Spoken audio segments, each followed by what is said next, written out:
Assalamualaikum warahmatullahi wabarakatuh. Nama saya Ferisa Fitri. Di sini saya akan mempresentasikan tentang komunikasi bisnis. Apa itu pengertian dari komunikasi, fungsinya, tujuannya, dan apalah manfaat dari komunikasi itu? Mari saksikan video selengkapnya. Fungsi bisnis.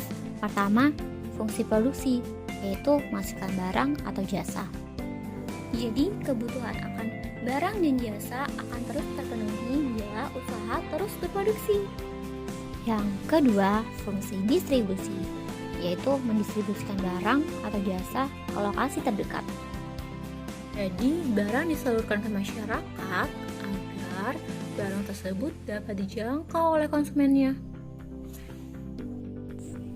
Yang ketiga, fungsi penjualan, menjual barang atau jasa kepada konsumen. Jadi penjualan barang atau jasa kepada konsumen yang membutuhkan. 4. Fungsi pemasaran, menyimpan dan memasarkan sehingga barang yang pada suatu waktu kurang bermanfaat akan dipasarkan di waktu yang lain ketika barang tersebut berguna bagi konsumen. Jadi penyimpanan atau pemesanan saat waktu yang tepat. Tujuan bisnis.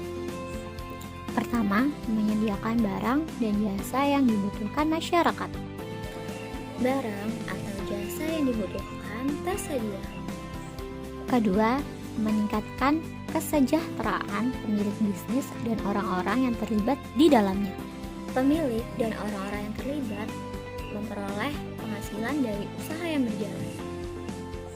Ketiga, menciptakan lapangan kerja untuk masyarakat umum.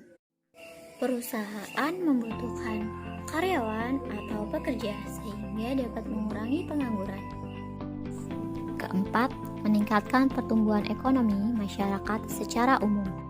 Masyarakat yang bekerja, perekonomiannya akan membaik karena mereka memperoleh penghasilan per bulannya. Kelima, menunjukkan prestise dan kinerja. Menunjukkan wibawa, prestasi, kemampuan, dan kinerja.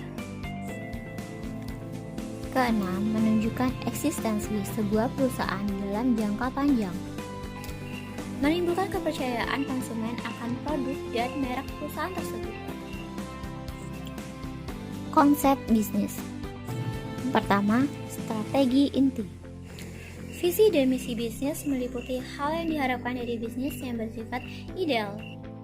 Kedua, sumber daya strategi yang meliputi kompetensi inti, aset strategis, dan proses utama. Ketiga, perantara pelanggan, yaitu dukungan dan pemenuhan, informasi yang mendalam, dinamika hubungan, dan struktur harga. Keempat, jaringan nilai, yaitu jaringan nilai yang ada di sekitar perusahaan sehingga memperkuat dan melengkapi sumber daya yang dimiliki perusahaan. Jenis-jenis bisnis. Pertama, bisnis berdasarkan aktivitasnya. A. Bisnis eksekutif. Pertambangan dengan melakukan aktivitas pertambangan yaitu penggalian dengan mengambil barang tambang yang ada dalam perut bumi. B. Bisnis agraris. Bergerak dalam bidang pertanian, perkebunan, kehutanan, perikanan, dan peternakan. C. Bisnis industri. Bergerak dalam industri manufaktur, pesawat terbang, tekstil, kertas, dan lain-lain. D. Bisnis jasa. Produknya bukan barang atau fisik, melainkan jasa seperti tenaga pendidik, kesehatan, dan lain-lain. Kedua, bisnis berdasarkan kegunaannya. A. Kegunaan bentuk. Usaha pengubahan suatu barang menjadi yang lebih bermanfaat. B. Kegunaan tempat. Aktivitas memindahkan barang dari suatu tempat ke tempat lain agar lebih bermanfaat. C. Kegunaan waktu. Barang yang kurang bermanfaat dikeluarkan ketika barang tersebut sudah menjadi lebih bermanfaat. Contohnya bisnis undangan. D. Kegunaan pemilikan. Untuk membuat atau memenuhi kegunaan pemilikan atas suatu barang atau jasa, misalnya bisnis pertokoan.